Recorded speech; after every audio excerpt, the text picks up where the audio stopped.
আসসালামু আলাইকুম। Refrigeration and air conditioning এর একটা খুবই ইন্টারেস্টিং একটা অঙ্ক আজকে আপনাদের করাবো। তো অঙ্কটা দেখবেন, আসলে ভালো লাগবে আপনাদের, মজা পাবেন। দেখেন, একটা কোল্ড স্টোরেজ প্লান্ট আছে, is required to store 20 ton of fish. একটা কোল্ড স্টোরেজে 20 টন ফিশ 20 টন ফিশ একটা কোল্ড স্টোরেজে রাখা হয়েছে আর কি। The fish is supply at temperature 30 degree. এই 30 ডিগ্রিতে আমার ফিশটা আছে, এটা অ্যাম্বিয়েন্ট টেম্পারেচার। তো এই টেম্পারেচারেই কোল্ড স্টোরেজে রাখতে হবে। The specific heat of fish above freezing point is 2.93 kilojoule per KG kelvin. তো এই ফিশটাকে আমার ফ্রিজিং করার জন্য তো একটা টেম্পারেচার লাগবে। তো ওই টেম্পারেচারকে বলতেছি ফ্রিজিং পয়েন্ট টেম্পারেচার। তো ওই ফ্রিজিং পয়েন্টের স্পেসিফিক হিট হচ্ছে 2.93, এটা ফ্রিজিং পয়েন্টের উপরে 2.93 কিলোজুল পার কেজি কেলভিন। আর তারপরে বলছে the specific heat of fish below freezing point is 1.26 KG বা কিলোজুল পার কেজি কেলভিন। তো এই ফিশটা যখন ফ্রিজিং পয়েন্টের নিচে আসবে তখন স্পেসিফিক হিট হবে 1.26 kilojoule per KG kelvin. The fish is stored in cold storage which is maintain at -8 degree centigrade. তো এই যে -8 ডিগ্রি সেন্টিগ্রেডে আমার ফিশটা মেনটেন করতে হবে। তো এখন যদি আমরা একটা রেফ্রিজারেশনের চিত্র আঁকাই, এটা যদি রেফ্রিজারেশন হয়, তাহলে এই রেফ্রিজারেশন এখান থেকে আমার হিট নিচ্ছে, এটা হচ্ছে ইভাপোরেটর। তাহলে এখানে -8 ডিগ্রি সেন্টিগ্রেড মেনটেন করতে হবে, আর এখানে আমার ছেড়ে দিতে হবে কত, 30 ডিগ্রি সেন্টিগ্রেড। আর এখান থেকে কম্প্রেসর ওয়ার্ক দিতে হবে, কম্প্রেসর ওয়ার্কটা। তাহলে এখানে কত থাকলো, -8 প্লাস 273, 265। তাহলে এখানে কত থাকলো, 30 প্লাস 273, 303 কেলভিন। এখন the freezing point of the fish is -4 degree centigrade. এই ফ্রিজিং পয়েন্টটাই হচ্ছে আমার মেন টার্ম। এইটা আমি ফ্রিজিং লাইন ধরলাম, এই লাইনটা হচ্ছে ফ্রিজিং পয়েন্ট লাইন। তো এখন এই ফ্রিজিং পয়েন্টের উপরে টেম্পারেচার কত, 30 ডিগ্রি সেন্টিগ্রেড। এই যে 30 ডিগ্রি সেন্টিগ্রেড, আর এটা হচ্ছে -4 ডিগ্রি সেন্টিগ্রেডের লাইন।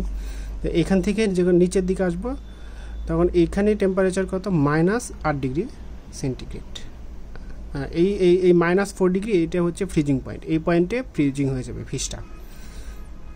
তো যখন আমি এই নিচে আসবো, তো এই ফ্রিজিং পয়েন্ট লাইনের নিচে আসবো, তখন এখানে স্পেসিফিক হিট কত, এখানে স্পেসিফিক হিট বলছে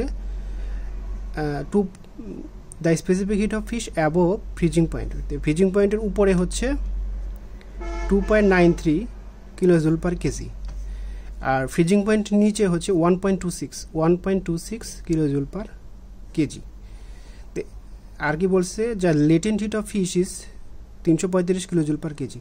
তো এই ফিশের লেটেন্ট হিট কত, তো লেটেন্ট হিট কোথায় থাকবে, এই ফ্রিজিং পয়েন্টে থাকবে। তো এখানে এল এর মান হচ্ছে 235 কিলোজুল পার কেজি। তারপরে বলছে if the plant require 75 kilowatt to dry. তো এই যে কম্প্রেসর ওয়ার্ক, এই কম্প্রেসর ওয়ার্কের পাওয়ার দেওয়া আছে হচ্ছে 75 কিলোওয়াট রাখতেছে এই কম্প্রেসরটা, এই রেফ্রিজারেশনটাকে চালাতে, কম্প্রেসর ওয়ার্ক আর কি। Find the capacity of the plant. তাহলে ক্যাপাসিটি বলতে কি বোঝায়, ক্যাপাসিটি বলতে হচ্ছে এই যে এই রেফ্রিজারেটরটা কী পরিমাণ হিট অ্যাবজর্ব করতেছে, সেটা হচ্ছে এই প্লান্টের ক্যাপাসিটি। তারপরে হচ্ছে the time taken to achieve cooling. তো এই এখান থেকে -8 ডিগ্রিতে আমার আসতে, 30 ডিগ্রিতেও আমি সাপ্লাই দিচ্ছি, তো -8 ডিগ্রিতে আসতে আমার কতটুক সময় লাগলো, টাইম সেকেন্ড অথবা ঘন্টায় বের করতে চাইলেও হবে, সমস্যা নেই। Assume actual COP of the plant at -0.3 of the Carnot COP. তো এখানে কার্নোট কপ তো আমরা টেম্পারেচার দিয়ে বের করতে পারবো। তো আমার অ্যাকচুয়াল কপ হবে হচ্ছে 0.3 ওই কার্নোট কপের। তো দেখেন 1 নাম্বারটা আমরা যদি সমাধান করি, তো 1 নাম্বার এইখানে আমরা কপ বের করতে পারবো দুইটা টেম্পারেচার দিয়ে। তাহলে এইখানে আমরা কপ যদি বের করি, কপ আর, তাহলে cooling effect by compressor work. Cooling effect কোনটা, এটা 265, কম্প্রেসর ওয়ার্ক কোনটা, এই দুইটার ডিফারেন্স। তাহলে 303 মাইনাস 265 কত আসলো, 265 ভাগ 303 মাইনাস 265। 6.97, এটা হচ্ছে অ্যাকচুয়াল না, এটা হচ্ছে থিওরিটিক্যাল কার্নোট।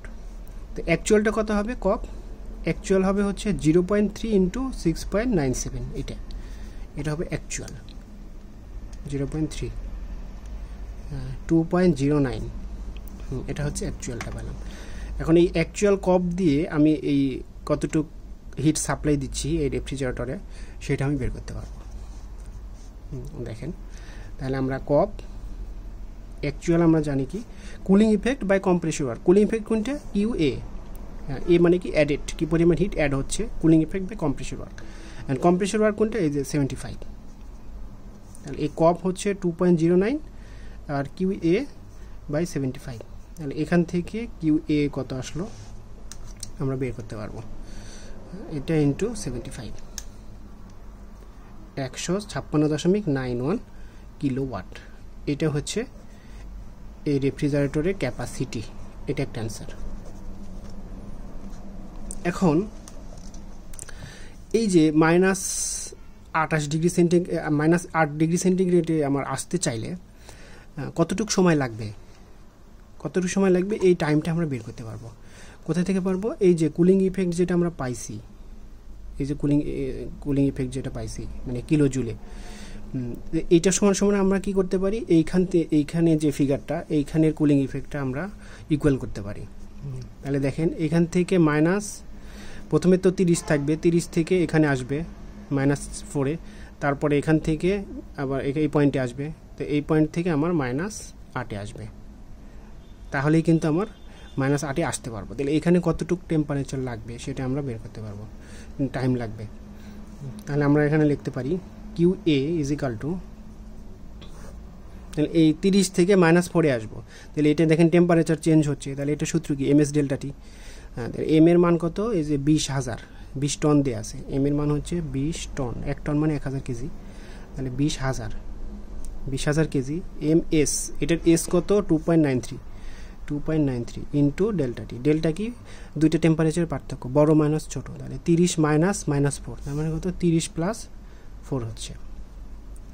তারপর এখান থেকে আমার -4 ml প্লাস ml, এম এর মান কত? 20,000, আর এল এর মান কত? 235 প্লাস, এখন এই -4 থেকে -8 আসবো। এমএস ডেল্টা টি, এম কত? 20,000, এস হচ্ছে 1.26, আর ডেল্টা টি কত? -4 -8, তাহলে কত হলো? -4 -8 মানে +8 ডিভাইডেড বাই টি। তাহলে এইখানে এই কিউ এর মানটা কত? 156.91, এখান থেকে আমরা টিটা বের করতে পারবো। টি এর মানটা কত হবে? 20,000 into 2.93 into 30 + 4 plus 20,000 into 235 plus 20,000 into 1.26 into -4 plus 8 ভাগ 156.91, এটা কিন্তু সেকেন্ডে আসবে, 43293.60 সেকেন্ড, এত সেকেন্ড। এটাকে যদি ঘন্টায় করতে চাই আমরা 60 দিয়ে ভাগ করে দিই, তাহলে 721.56 আওয়ার, এটাই হচ্ছে টাইম, 721.56।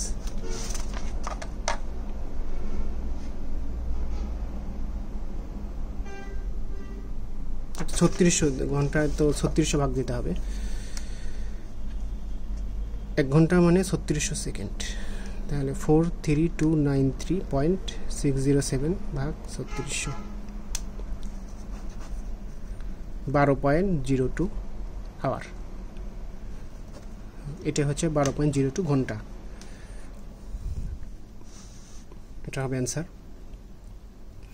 আপনারা প্রথমে কি করবেন, এই অঙ্কটা দেখবেন যে কী কী ডাটা দেওয়া আছে, আমি একটু রিভিউ করে দিই। যে একটা রেফ্রিজারেশন আছে, এই রেফ্রিজারেশনে কম্প্রেসর ওয়ার্ক দিচ্ছি 75 কিলোওয়াট, বলছে এটা -8 থেকে 30 ডিগ্রি সেন্টিগ্রেড মেনটেন করতেছে। তো এটার ক্যাপাসিটি কত? ক্যাপাসিটি হচ্ছে যে কী পরিমাণ হিট সে নিচ্ছে, এটাই হচ্ছে রেফ্রিজারেশনের ক্যাপাসিটি, কি পরিমাণ হিট অ্যাবজর্ব করলো, এটা হচ্ছে রেফ্রিজারেশনের ক্যাপাসিটি। এখন এই রেফ্রিজারেশনে আমরা একটা ফিশ দিচ্ছি, সেই ফিশের হচ্ছে ফ্রিজিং পয়েন্ট -4 ডিগ্রি সেন্টিগ্রেড।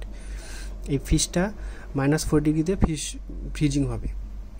তো এখন এই ফ্রিজিংয়ের উপরে টেম্পারেচার কত, যে 30, তো 30 আমরা সাপ্লাই করতেছি, তাহলে এইখানে হচ্ছে স্পেসিফিক হিট 2.93, আর ফ্রিজিং পয়েন্টে হচ্ছে লেটেন্ট হিট 235, আর ফ্রিজিং পয়েন্টের নিচে লেটেন্ট হিট হচ্ছে 1.26।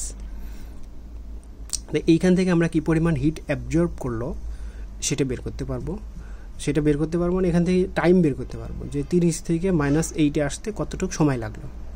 আর যে কপ দেওয়া আছে অ্যাকচুয়াল কপ, এই অ্যাকচুয়াল কপ থেকে আমরা কি পরিমাণ হিট অ্যাবজর্ব করলো এটা বের করতে পারবো। আর যে পরিমাণ হিট অ্যাবজর্ব করলো এটা সমান হচ্ছে এই যে এই ভ্যালুটা ms delta T plus ml plus ms delta T ভাগ টি, যে পরিমাণ সময় লাগলো।